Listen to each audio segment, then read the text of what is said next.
It took us 2 years to conceive.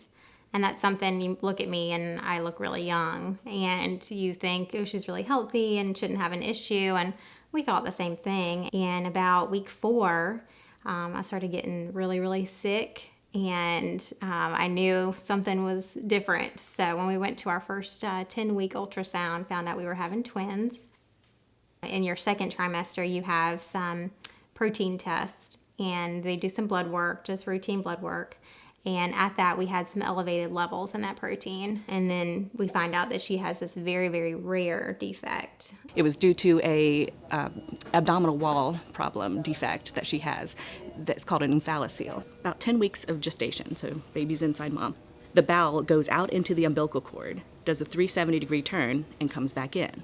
Well, hers didn't come back in. So there's not enough room inside anymore because she's grown without having that in there. So what they're doing now is they've got the wound vac on to epithelialize. So we're actually trying to grow skin instead of the umbilical cord membrane.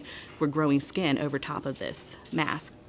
They go small, large, giant, and hers is giant. It's one of the worst types of onfaloceles in terms of being able to deal with it and heal. We went 2 weeks thinking our baby wouldn't make it. It's difficult. You don't know what you're going to face afterwards. She has been doing well the last 2.5 months, is going to be here for quite a while still, but she's also growing and becoming a sweet, cute little girl.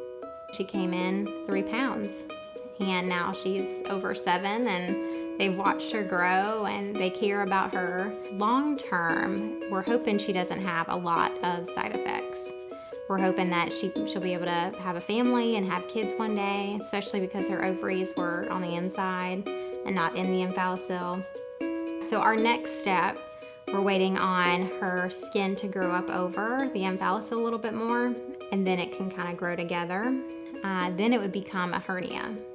And after that, it would just be a hernia closure surgery, probably when she's a year, maybe 2 years old. And her parents are here all the time, and when they're not here, they're looking at the Nicview camera and being able to see her as she grows and thrives here as well. When we first got to the hospital, the nurses were just talking about the Nicview cameras. We hadn't had them yet. They were saying, we might be getting these really neat cameras. We might have some cameras where you can see your baby. And for me, that was really exciting, because at that point, I had William, and then Madison was in the NICU at Brenner. So we were spending our days going back and forth between the two. So just thinking for a second, there might be this camera where we could look and see both of them. It was really special. The Nicview is a camera system where parents can log in 24/7 whenever they feel like seeing their baby, and they can look at real-time footage of their baby taking a bottle or sleeping or having a bath, and it's just a really nice extra way for them to connect with their baby when they can't be here. So right now, my husband's in Las Vegas for work, and my dad's across the world in China, and both of them have been looking at her pretty much the whole week, telling me, oh, I watched her eat her lunch today, or I was watching her in the swing or the chair today. And we were one of the first families to have access to it.